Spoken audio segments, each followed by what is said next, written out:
अभी बेटा अपने इस क्लास में जो हम लोग डिस्कस करेंगे वो है shape of orbital, right. Shape of orbitals.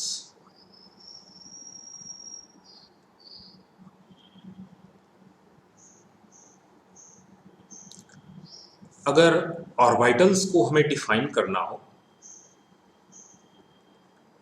Orbitals हमें डिफाइन करना हो तो हम क्या बोल सकते हैं? It is three dimensional space, it is three dimensional space where around the nucleus, around the nucleus where probability of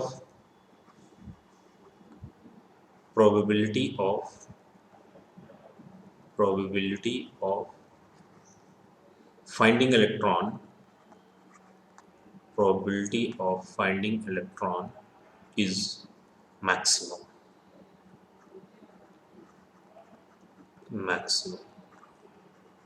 right. ये हम शेप ऑफ ऑर्बिटल को इस तरीके से डिस्कस कर सकते हैं, ठीक है बेटा। अब आप देखो, सबसे पहले हम बात करें एस ऑर्बिटल की, ठीक है। तो जो एस ऑर्बिटल होता है, एस ऑर्बिटल ये स्फेरिकल होता है, spherical in shape, right. P orbital जो होता है ये डंबल शेप होता है,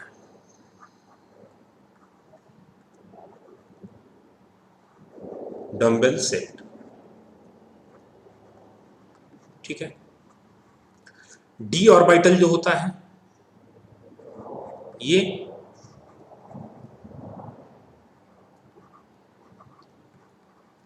डबल डंबल शेप होता है, ठीक है।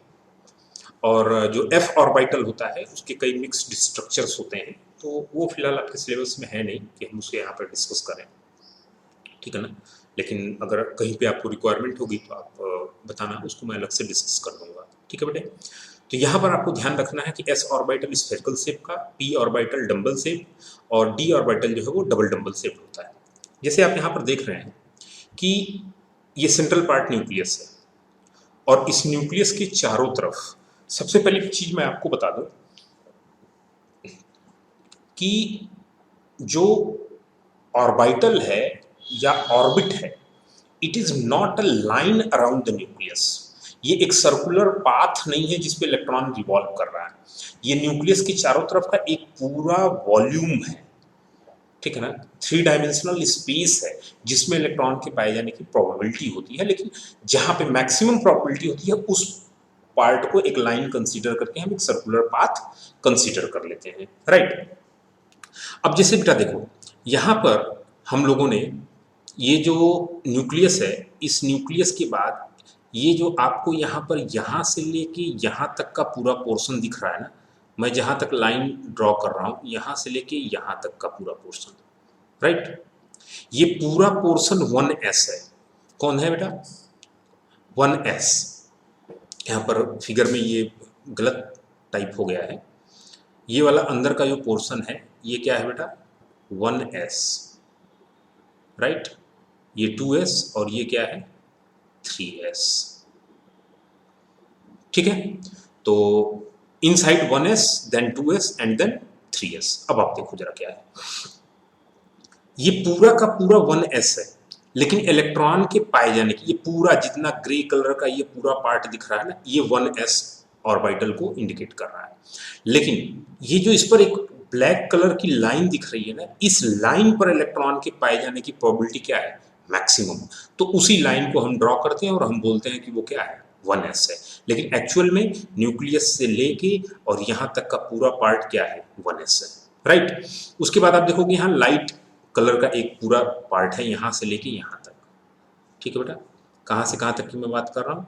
यहाँ से लेके यहाँ तक का ये पूरा पार्ट लाइट कलर में है, तो ये 2s है।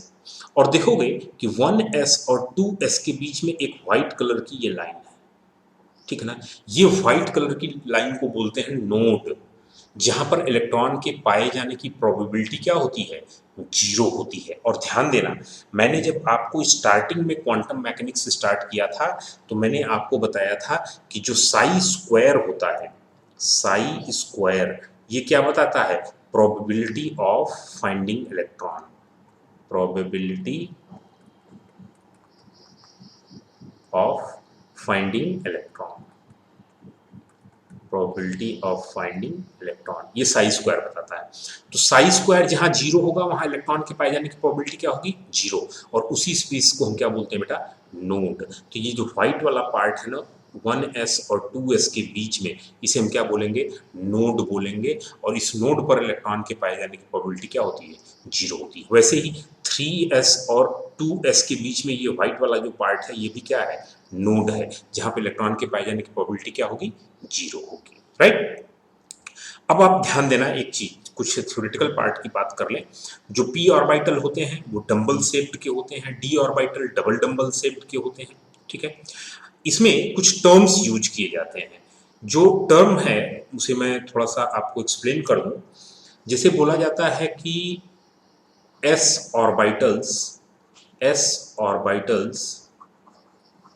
are non-degenerate, non-directional, ठीक है। p orbitals are threefold degenerate,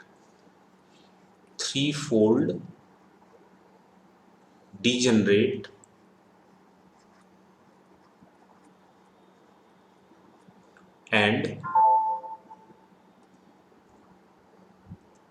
directional,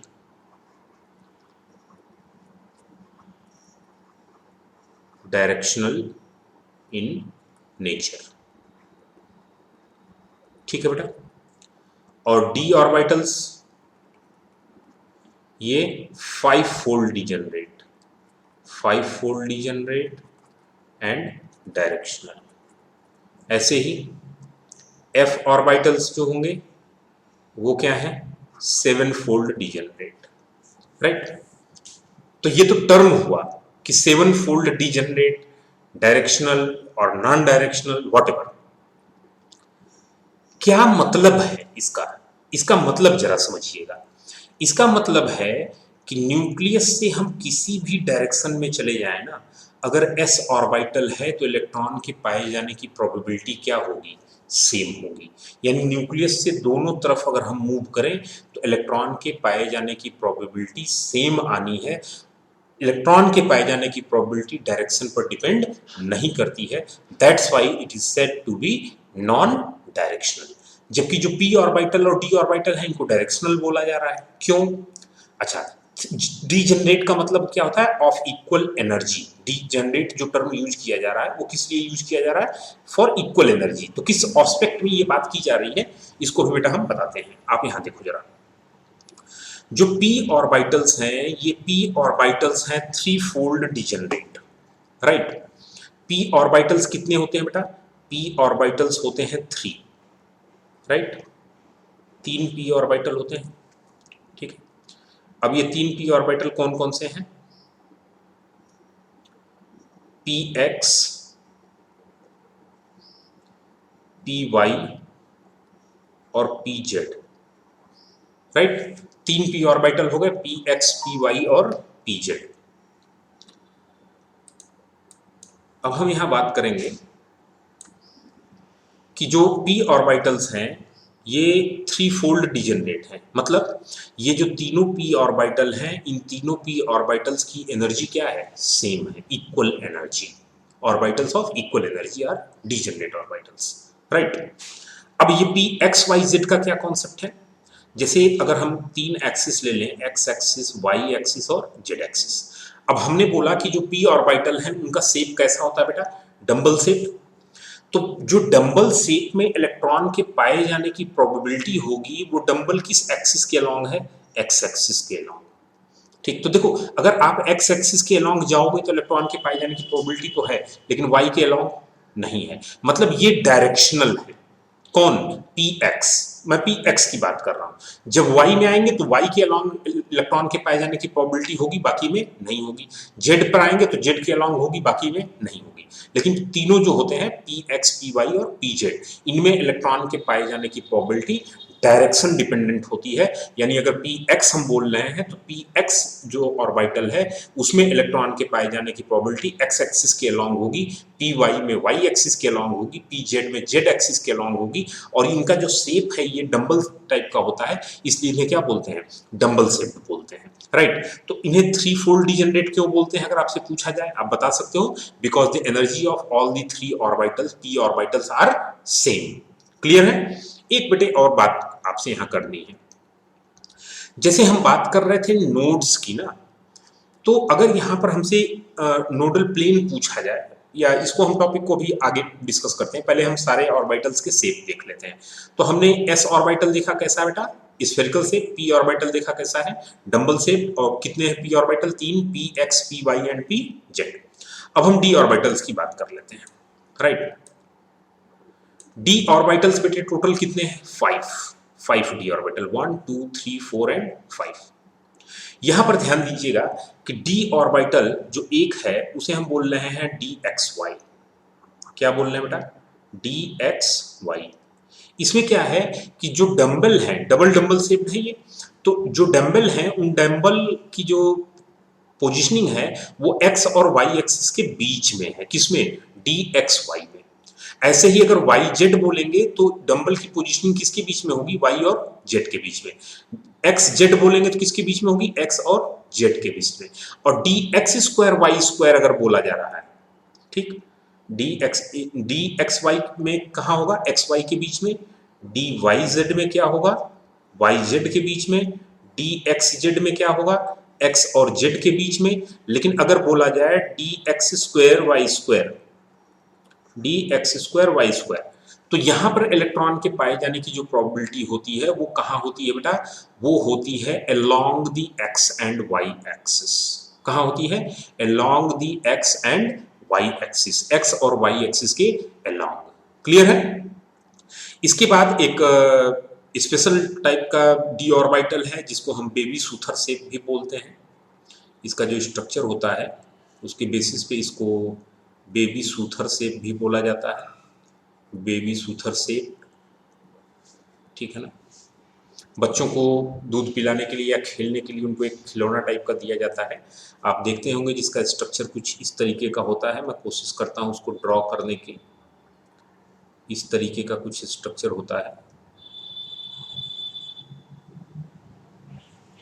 ठीक है ना, उसे बेबी सूथर शेप बोला जाता है। तो उसी तरीके का इसका स्ट्रक्चर होता है। इसमें क्या है, इसमें जेड एक्सिस के अलोंग एक डंबल होता है और एक रिंग होती है, ring in X Y plane.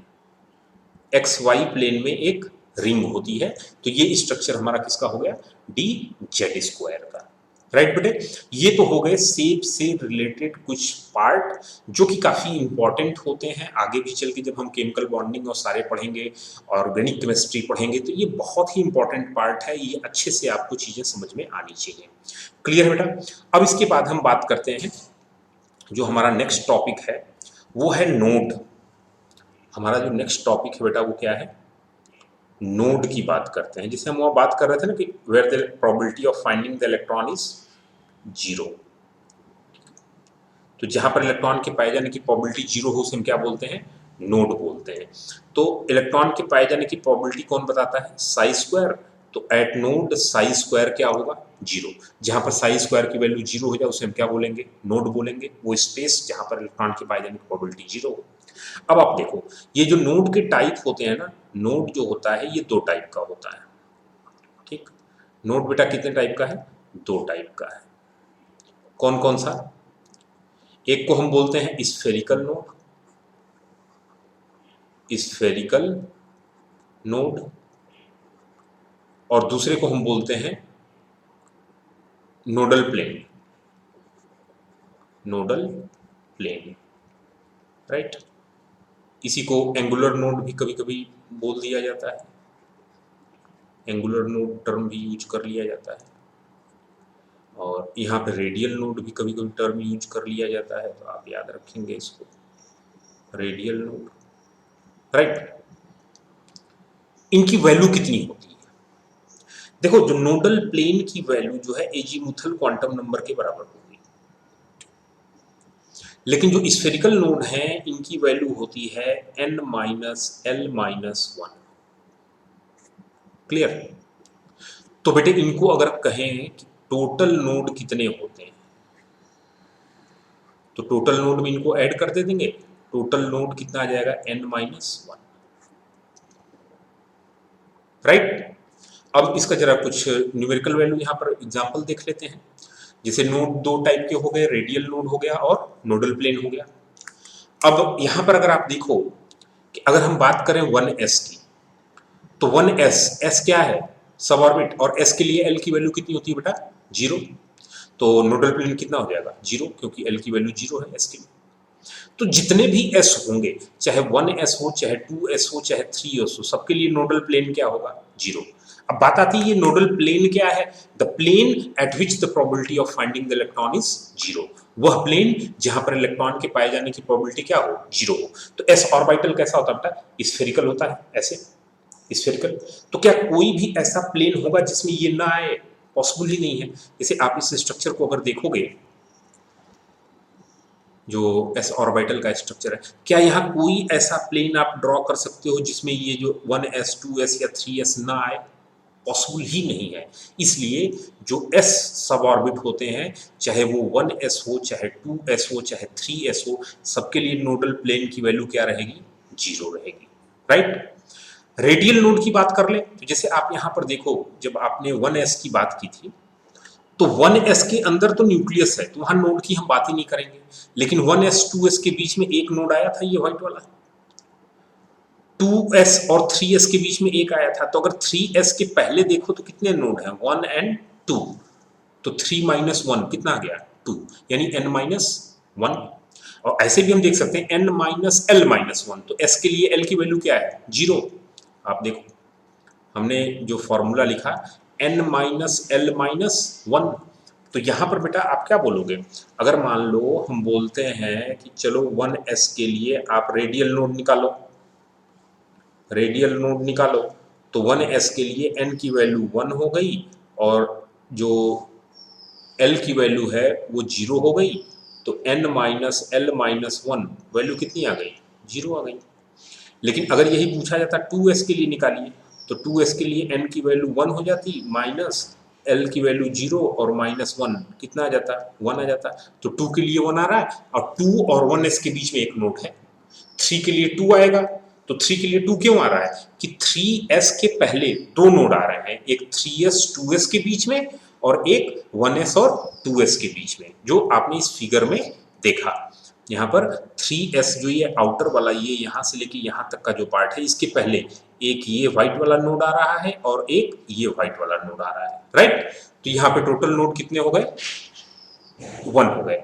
ऐसे ही अगर 3s की हम बात कर रहे हैं, जब हम 3s की बात कर रहे हैं, तो 3s के केस में n की वैल्यू कितनी हो जाएगी बेटा? 3, और फिर l की वैल्यू 0 माइनस 1, टोटल कितना आ गया? 2। तो जो रेडियल नोड है वो n माइनस l माइनस 1 के बेसिस पे हम इसे कैलकुलेट कर लेंगे, तो ये हमारा 0 1 2 एंड 3 ऐसे आ जाएगा, राइट। इसी तरीके से मान लो 2p की बात करते हैं, तो p के लिए l की वैल्यू कितनी होती है? 1। तो अब ये 2p हो चाहे 3p हो, कोई भी हो, उसके लिए l की वैल्यू जो नोडल प्लेन की वैल्यू कितनी रहेगी? 1। और वैसे भी देखो, इसको मैं अभी शेप से आपको समझा देता हूँ, अभी आप फॉर्मूले से समझ लें। जैसे मान लें 2p की बात करें, तो 2p में अगर रेडियल नोड हम निकालना चाहें ना, तो 2p के लिए n की वैल्यू कितनी है? 2। l की वैल्यू कितनी होती है? 1 और माइनस 1, टोटल कितना हो गया? 0। यानी 2p के लिए देखो वैल्यू कितनी है? 0। अगर ये 3p की बात करता है, तो 3p के केस में जो n की वैल्यू है वो कितनी है? 3। l की वैल्यू 1 और माइनस 1 कितना आ गया? 0, सॉरी 1, ठीक। ये कितना आ गया? 1 आ गया। तो अब यहाँ पे हम क्या कहेंगे कि इसके लिए जो नोडल प्लेन है वो रेडियल नोड है वो कितना है 1 है, राइट। 3p के लिए देखो कितना है 1 है, और चाहे 2p हो चाहे 3p, इसके लिए l की वैल्यू कितनी है 1, तो इसके लिए नोडल प्लेन कितना है 1। ऐसे ही 3d 4d d है तो नोडल l की वैल्यू कितनी होगी 2, तो नोडल प्लेन कितने हो जाएंगे 2 हो जाएंगे। बाकी यहाँ का वैसे ही आप कैलकुलेट करोगे, अगर 3d है कैलकुलेट करके देख लो, अगर मान लो 3D है तो 3D के लिए हमें रेडियल नोड कैलकुलेट करना है, तो n की वैल्यू कितनी है 3, l की वैल्यू कितनी है 2, -1 कितना हो गया 0, 3D के लिए 0। लेकिन अगर यही 4D होगा तो 4D के लिए हम क्या बोलेंगे, 4D के लिए आ जाएगा 4 - 2 - 1 कितना आ जाएगा बेटा 1 आ जाएगा। ऐसे आप कैलकुलेट कर सकते हो, राइट। तो ये पूरा नोडल प्लेन की बात हो गई। अब जैसे मान लो हम जब बात कर रहे थे नोडल प्लेन को, आप थोड़ा सा एक्स एक्सिस के अकॉर्डिंग अगर समझने की कोशिश करो, जैसे सपोज करो कि ये एक एक्सिस हम ड्रॉ कर दे रहे हैं, ये एक्स एक्सिस है और ये वाई एक्सिस है, राइट। तो जो पी एक्स ऑर्बिटल होगा वो तो ऐसे होगा ना, पी एक्स ऑर्बिटल, ये कौन सा ऑर्बिटल हो गया बेटा पी एक्स। तो इसके लिए अगर हमसे नोडल प्लेन पूछा जाए, नोडल प्लेन कि नोडल प्लेन कौन सा होगा, तो वो नोडल प्लेन क्या होगा, यहाँ पर ये जो एक्स एक्सिस है, आप जरा ऐसे देखिएगा, इस पेन को आप देखिएगा, सपोज करो ये पेन के एलोंग एक ऐसे डंबल इधर आ गया और एक डंबल इधर आ गया, तो ये वाला जो पूरा प्लेन होगा, ये वाला प्लेन, इस प्लेन पर इलेक्ट्रॉन के पाए जाने की प्रोबेबिलिटी 0 होगी। तो वो प्लेन क्या होगा, इस एक्स एक्सिस के पूरे परपेंडिकुलर प्लेन होगा। तो वो प्लेन कौन सा होगा, वाई के अलोंग जाएगा और जेड के अलोंग। तो उस प्लेन को मैं यहाँ ड्रॉ करने की अगर कोशिश करूं तो वो प्लेन कुछ इस तरीके से ड्रॉ होगा, राइट। वो प्लेन कुछ इस तरीके से यहाँ पर ड्रॉ होगा,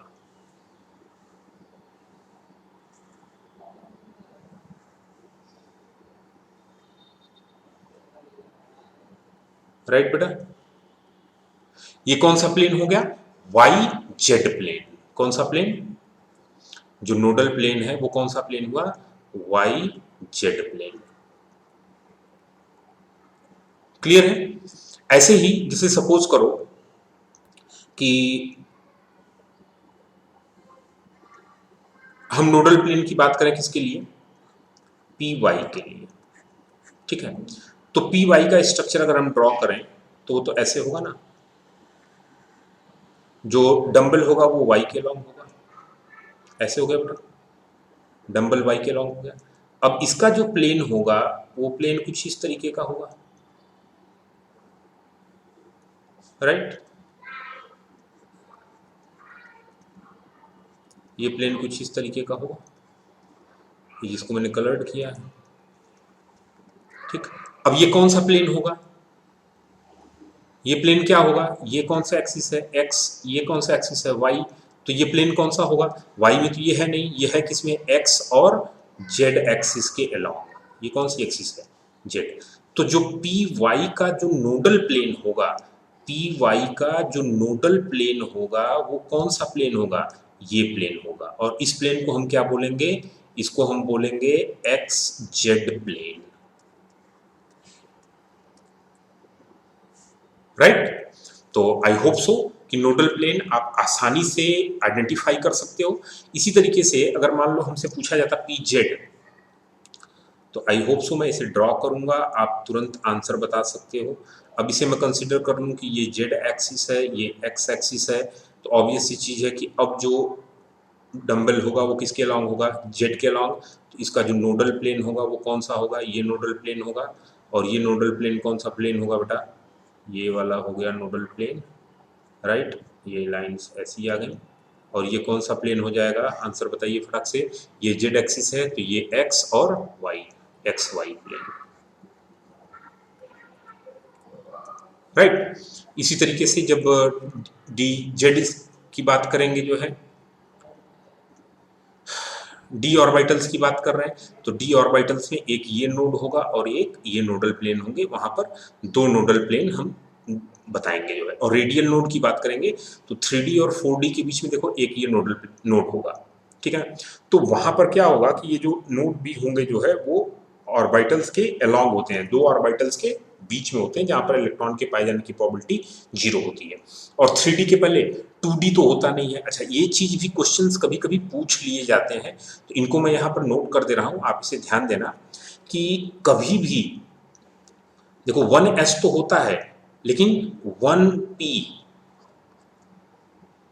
1d, 1f, 2d, 2f